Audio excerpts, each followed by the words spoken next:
has ruled that Member of Parliament for South Central St. Catherine, Dr. Andrew Wheatley, be charged for illicit enrichment.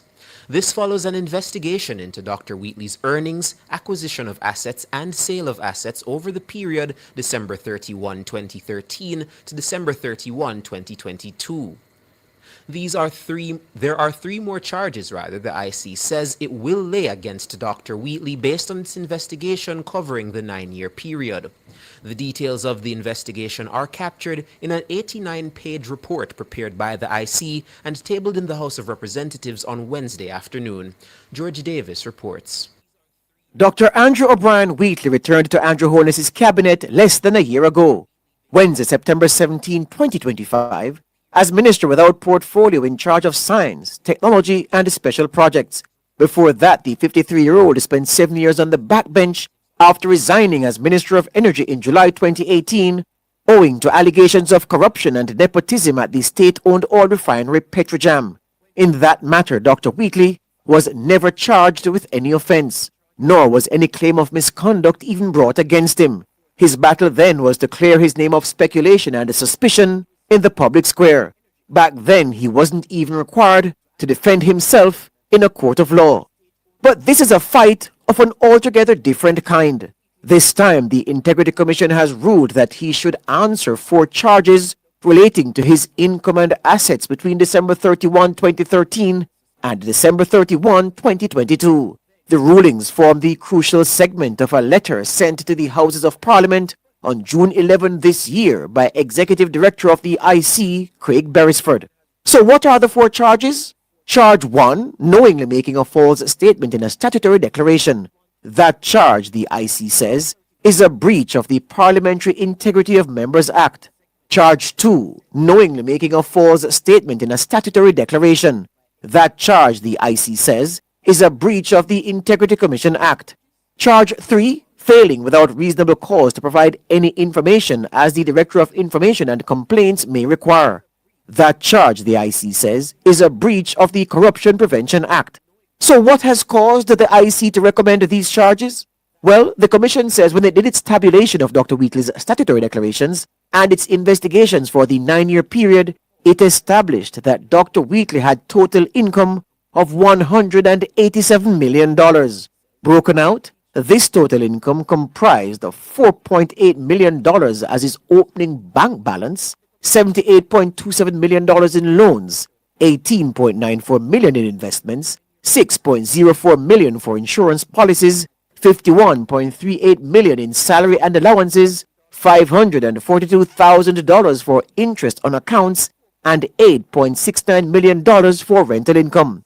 The IC's tabulation in Table 4 on page 51 of its report puts that total at $187,287,000. However, when our news center tallied the numbers from that table ourselves, we found an error. The total income was $168.68 million. So it seems from the numbers presented that the IC has made a mistake in its calculation. The actual total of Dr. Wheatley's income is $18.6 million less than the figure published in its report. The IC says it tabulated Dr. Wheatley's assets acquired and other expenditure to be in the amount of $351.53 million. Broken out, that figure is made up of $41.88 million as the closing balance in his bank accounts, $70.67 million for loan repayment, $3.7 million for investments, $48.4 million for properties acquired, $10.49 million for motor vehicles acquired, and $176 million for expenses. When we double-checked the figures, that total is indeed correct. So when the IC subtracted the total sum of Dr. Wheatley's income from the total sum of his assets acquired and sold over the 9-year period, it came up with a figure of $164.25 million. And it's that number which the IC says represents the value of Dr. Wheatley's assets over the 9-year period, for which he has failed to provide sufficient evidence to support. But if you adjust the figure for what appears to be the IC's error in calculation, then the total of the illicit enrichment is $182.85 million. The IC was not done with Dr. Wheatley. It recommended that the Commissioner General of Tax Administration Jamaica look into the matter, concerning one of Dr. Wheatley's companies, Western Medical. According to the IC, Western Medical filed nil tax returns for the years 2011 and 2012, despite Dr. Wheatley providing evidence that the company earned between $15 million and $26 million over those 2 years. George Davis for Nationwide News. Meanwhile, Dr. Andrew Wheatley has rejected the Integrity Commission's findings as patently false, inaccurate, and grossly misleading. In a media statement issued within an hour of the report being tabled, Dr. Wheatley rejected the Commission's conclusion that some $164 million in assets could not be supported by his lawful earnings. He says it was odd, unreasonable, and unfair that the Director of Investigations decided not to take into account approximately $168 million in rental income, which he said he lawfully earned and declared over the 9 years. He says the director also ignored the verifiable sources he used to repay some $50 million in loans for his real estate business. On the finding that he received 6 apartments declared as gifts, Dr. Wheatley said these came out of a joint venture to develop land and that such arrangements were not unusual in the real estate industry. The Member of Parliament for South Central St. Catherine has stressed that the Commission had made no allegation that he benefited unlawfully from public funds. Dr. Wheatley says he has instructed his attorneys to vigorously contest the charges in court and was confident of a positive outcome. The statement was issued through his attorney, Abe Dabdoob. National Security Minister Dr. Horace Chang says third country nationals who come into Jamaica under the Memorandum of Understanding with the United States will not be detained on arrival. As he explained it, persons transferred under the MOU will be nationals of countries other than Jamaica. Mahiri Stewart reports. Dr. Chang says the MOU was signed last week Wednesday, June 10, after extensive negotiations. The starting date to begin receiving TCNs has not yet been established. Neither does the MOU say when the arrangement will end. Dr. Chang told a post-cabinet media briefing earlier on Wednesday the TCN arrangement was a request from the U.S. and was not suggested by Jamaica. According to Dr. Chang, no deportees will be accepted under the arrangement. Jamaica is not receiving any deportees from the United States, except Jamaicans. I repeat that. We have no agreement, no understanding to accept deportees from the United States.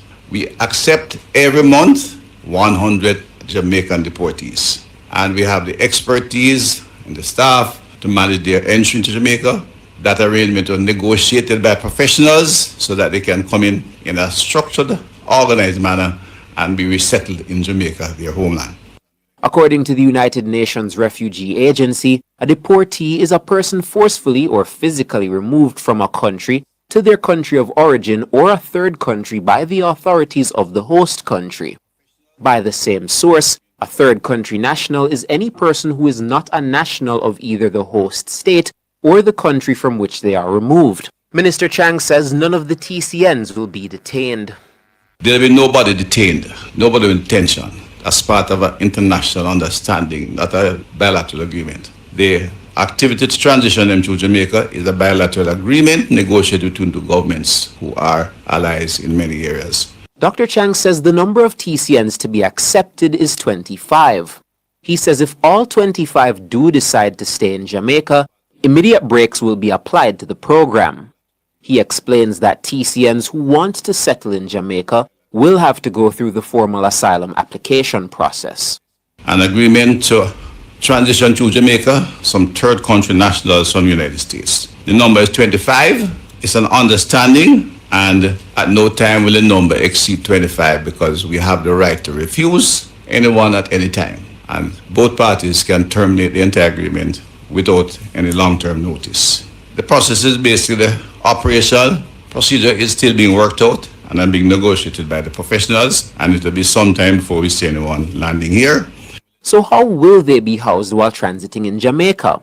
According to Dr. Chang, that's still to be finalized with the International Organization for Migration, the UN-affiliated agency that supports governments in managing migration and displacement. However, he says the understanding so far is that the United States government will cover the initial stay of the TCNs in Jamaica. That's one of the issues that has been worked out. We'll have to work with the International Organization for Migration to find the appropriate accommodation for them. Until that is done, we can't receive any. At least 7 other countries in the Caribbean and Latin America have entered into similar agreements with the United States. These are Belize, Costa Rica, Paraguay, Panama, Antigua and Barbuda, Dominica, and St. Kitts and Nevis. Mahiri Stewart for Nationwide News. Meanwhile, Executive Director of Jamaicans for Justice, Michael Jackson, says the Jamaica-United States MOU on third country nationals raises questions about potential human rights breaches.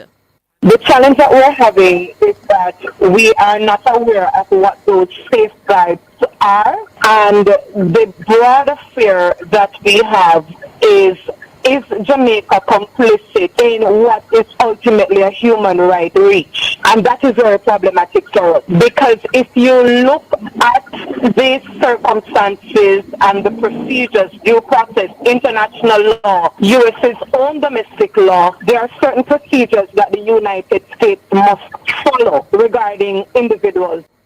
Speaking on Nationwide this morning on